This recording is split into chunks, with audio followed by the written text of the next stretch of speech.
The news अडार में आप सभी का स्वागत है। मैं हूं मुनीस सूद। आज हमारे साथ मौजूद हैं कृष्णा जी। कृष्णा जी वो एक अभागी माँ है जिन्होंने 29 जुलाई को जो बाढ़ मंडी में आई थी जेल रोड में, इन्होंने अपने परिवार के 3 सदस्यों को खो दिया था। छोटा बेटा, बड़ी बहू और पोता। इनके साथ काफी बड़ी त्रासदी हुई है इस बार जो मंडी में आपदा आई है उसमें। और कल जब प्रधानमंत्री नरेंद्र मोदी हिमाचल के दौरे पर थे, उस समय इन्हें प्रशासन के द्वारा वहां बुलाया गया था और ये 18 बाढ़ पीड़ित जो जिनकी मुलाकात प्रधानमंत्री नरेंद्र मोदी से हुई, उनमें से ये एक थी। आइए हम सीधे इनसे बात करते हैं, कृष्णा जी से, और जानते हैं कि इनकी प्रधानमंत्री से क्या मुलाकात हुई और इन्होंने किस तरह से अपने अनुभव को साझा किया और प्रधानमंत्री ने किस तरह का आश्वासन इन्हें दिया। कृष्णा जी, स्वागत है आपका द न्यूज अडार में। सबसे पहले मैं जानना चाहूंगा कि कल आपकी जो मुलाकात हुई प्रधानमंत्री जी से, क्या बातचीत? उन्होंने विस्तार से पूछा कि आपके साथ क्या हुआ उस रात, क्या क्या हादसा हुआ। तो मैंने उन्हें पूरी जानकारी दी कि हम सब बैठे हुए थे, बारिश तेज थी और जैसे ही मैं अंदर कमरे में गई फोन सुनने के लिए, तो बच्चे सब अपनी रोजी रोटी को बचाने के लिए नीचे उतर चुके थे। मैं भी नीचे जा रही थी लेकिन बहू ने रोक दिया। तो ये कुल मिला के 7 आदमी वहां पर थे। 3 को पोते ने भेज दिया वापस कि आप रस्सी लाओ। बड़े बेटे ने अपना ऑटो साइड में कर लिया था और छोटे का जो था वो नहीं हो रहा था साइड में। तो बहू रस्सी लेने आई जी। जैसे इसने पूछा कि अम्मा कौन सी रस्सी निकालूं, तो मैंने कहा मैं रस्सी के बारे में नहीं जानती क्योंकि मैं कभी ऊपर की मंजिल में गई नहीं हूँ। तो जैसे रस्सी बोले तो मैं निकालूं देखती, और जैसे जाने लगी तब तक इतनी जोर की आवाज हुई और वो पानी इतना तेज था, लाइटें नहीं थी, कुछ दिख नहीं रहा था। चारों तरफ से उनको सीटियां आवाजें डाली पर बच्चों तक वो कोई आवाज नहीं पहुंची और उस तेज पानी के बहाव से वो तीनों बह गए। कल आपने कहा जैसे 7 लोग नीचे थे, 7 लोग कौन कौन थे? बहू थी और 2 पोतियां थी। वो पोते ने इनको वापस जो भेजा रस्सी लेने के लिए, तो ये 3 आगे और वो 4 वहीं थे, जिनमें 3 तो पानी से बह गए और वो जो बेटा बड़ा बेटा था दर्शन सिंह, वो यमुनोर लाल वकील है, इनके शटर के अंदर वो शटर टूटा और वो उसके साथ मलबे में अंदर जिनकी टांग टूटी हुई है। ये बड़े वाले थे, छोटे वाले चले गए। हाँ जी। और प्रशासन की मदद से और हमारे जो पार्षद हैं और हमारे ठाकर साहब जी हैं, इनकी कहने से एकदम ने प्रशासन हरकत में आया और लोगों ने भी बहुत मदद की, तब जाके वो डेड बॉडी मिली। बहू की डेड बॉडी निकालने में थोड़ी दिक्कत आई, लेकिन वो 2 की पहले मिल चुकी थी, बहू की बाद में मिलेगी। कल जब प्रधानमंत्री से आपने ये बात बताई, आपने सारी? हाँ जी, उनसे उन्होंने सुनी ध्यान से सुनी। वो एकदम भावुक थे जी प्रधानमंत्री। हाँ जी। आपको कैसा लगा उनसे मिलकर? देखिए बहुत अच्छा लगा जी, उन्होंने ध्यान से कौन सुनते। काफी आपको लगता है कि काफी ध्यान से आपकी बात सुनी, एक एक बात आपकी सुनी। तो फिर उन्होंने क्या कहा आपसे? तभी उन्होंने एकदम से ऐलान कर दिया कि जो भी इनके सब परिवारों को जिनकी डेथ हो चुकी है उनको 2-2 लाख और जिनकी बीमार है उनको 50 घायल है उनको 50-50 हजार की उन्होंने तभी घोषणा कर दी। क्योंकि मुझे लगता है कि वो प्रधानमंत्री की बातचीत तो बड़े कम लोगों के साथ हुई, वो इनमें से एक आप भी थी, एक आपसे हुई और नहीं हुई तो सबसे। अच्छा। लेकिन मतलब माइक ना चढ़ने की वजह से कुछ बातें उन तक नहीं पहुंच पाई। आपके हाथ में तो मैंने देखा था माइक था, वो उसके साउंड नहीं था माइक। अच्छा। पर फिर भी वो बहुत ही नजदीक बैठे हुए थे, हर एक की बात ध्यान से सुन रहे थे। ऐसा नहीं कि किसी की बात नहीं सुनी, सबकी एक एक की बात को उन्होंने ध्यान से सुना। और जिनके घर नहीं है उनको तुरंत तभी ऐलान कर दिया कि इनको घर बनने चाहिए, उनके लिए पैसा दिया जाए। जिनके पास बर्तन या जो जो कमियां हैं उनको दूर किया जाए। प्रधानमंत्री ये हाँ जी, निर्देश हाँ, वहाँ बैठे हाँ और जी, सारी सरकार वहाँ बैठी हुई थी, हाँ जी, हाँ जी, है ना? हाँ जी।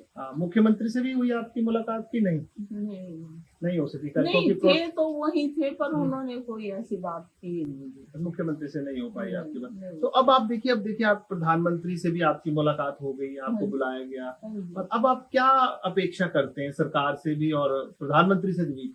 मैं यही उपेक्षा करती हूँ जी, मेरी उम्र जो है 71 साल हो चुकी है। अब मैं कमा तो सकती नहीं कि अपने छोटे बेटे जिसका जो है डेथ हो चुकी है उसके परिवार का पालन पोषण कर सकूं। उनके परिवार में कौन कौन है? उनकी बहू पत्नी है, पत्नी और बहू बेटी। है, 2 बेटी हैं और 1 बेटा है।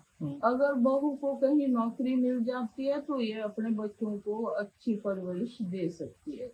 बड़े बेटे के परिवार में कौन है? 1 बेटी है जी, उसकी शादी हो चुकी है। अच्छा, उनके परिवार में ऐसे अविवाहित कोई नहीं है? नहीं है। अच्छा, और ये उनकी पत्नी है। हाँ जी, तो आप सिर्फ यही बात कर रहे हैं कि सबको सपोर्ट किया जाए। हाँ जी, बहू के लिए आप नौकरी की बात भी करती हैं। हाँ जी।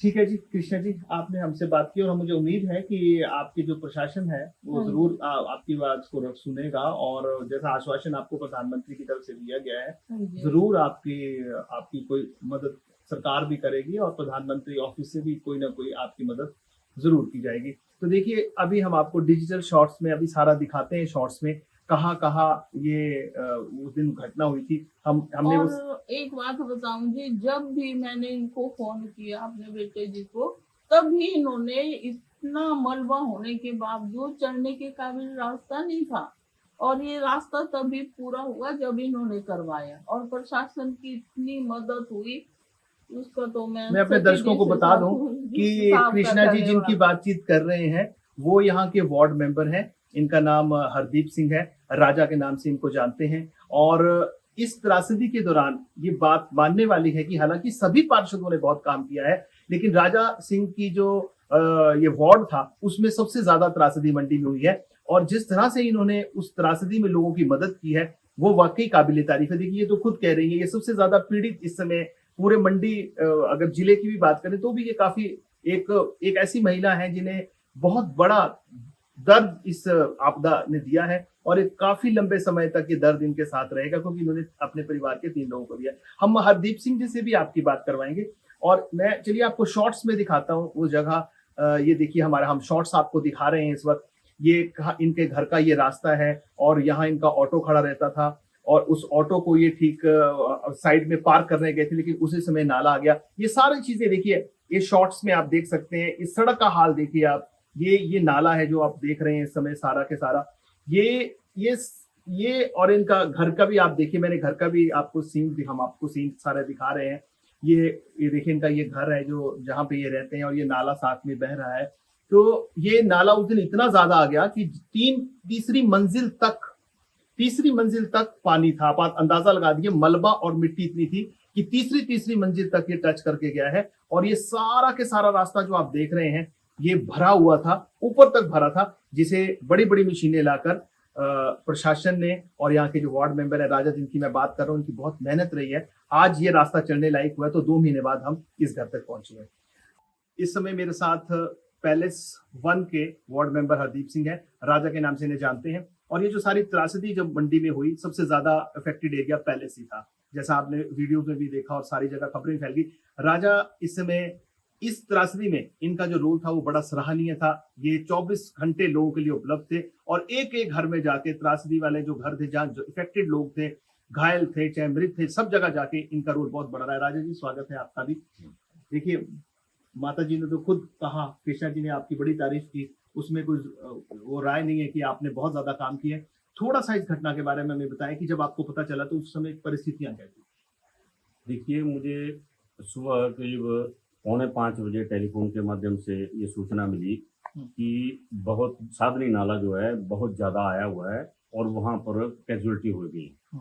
तो मैं तुरंत अपनी स्कूटरी निकाल के तैयार होकर निकला, तो मुझे घर से निकलने जो हमारा सोडी चौक है वहाँ तक पानी और मलबा भरा हुआ था, तो मैं ऊपर नहीं आ सका। तो फिर मैंने पैदल जो है रास्ता पकड़ा और पैदल रास्ते से होते हुए मैं इनके यहाँ घर तक पहुँचा। जैसे ही मैं यहाँ पहुँचा तो मैंने देखा कि ये जो मनोहर लाल वकील हैं, इनका शटर तोड़ के एक आदमी की आवाज अंदर से आ रही ये है। सुबह कितने बजे का वक्त था? ये है सुबह 5 सवा 5 बजे के अच्छा, करीब, सुबह। जब मैं यहाँ पहुंचा। और ये घटना तो कितने रात को 3-1 बजे हुई है? 4:30 साढ़े चार बजे। साढ़े चार अच्छा, आधे बजे। घंटे में आप आधे घंटे में मैं पहुंच गया था। हाँ। और जैसे ही हमें दर्शन की आवाज अंदर से आई, तो फिर मैंने तुरंत जितने भी यहाँ लोग इकट्ठे हुए थे उन सब की सहायता से हमने वो शटर को तोड़ा।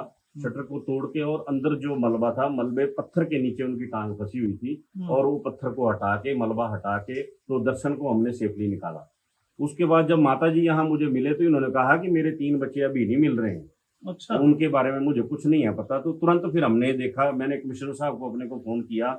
6 बजे, वो 6 बजे से पहले ही वो मेरे पास 10-15 मिनट के अंदर अंदर वो भी यहाँ पर स्पॉट पे पहुंच गए। तुरंत फिर मैंने उनको कहा भी ये आदेश जो है आप आगे करो, क्योंकि हमारे बस का रोग नहीं है, ये इतना बड़ा मलबा आ गया, इतनी बड़ी त्रासदी हुई है, और 3-3 लोग जो है हमारे को नहीं मिल रहे हैं।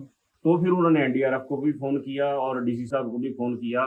तुरंत सारा प्रशासन जो है हरकत में आ गया, और काफी उनकी मुशक्कत करने के बाद हमें जो है एक डेड बॉडी, पहले जो इनका पोता था, वो हमें बीच में रास्ते में दिखाई दी।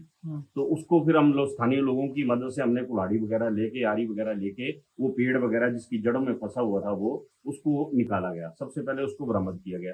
उसके बाद फिर जो इनका दूसरा बेटा था, वो बिल्कुल नीचे रास्ते के ऊपर जो हमारे रिटायर कानगो हैं उनके घर के पास पड़ा हुआ था, मगर वो आइडेंटिफाई नहीं हो रहा था कि वो कौन है।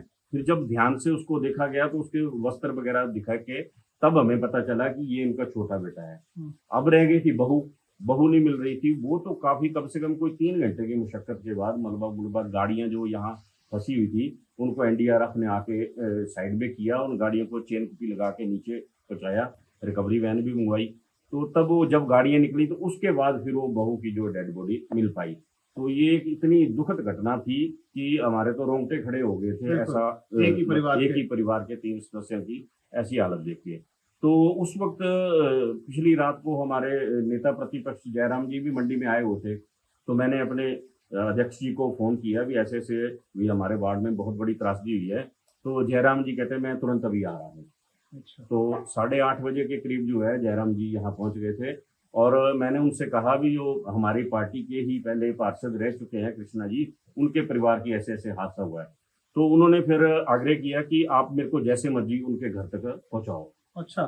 तो फिर हम बीच में से लोगों के घरों में से जो रास्ता हमारे को मिला उसमें से कर करा के हम 8:30 बजे कृष्णा जी से मिलने के लिए, जयराम प्रतिपक्ष जो नेता है हमारे, वो यहाँ इनको आके मिले।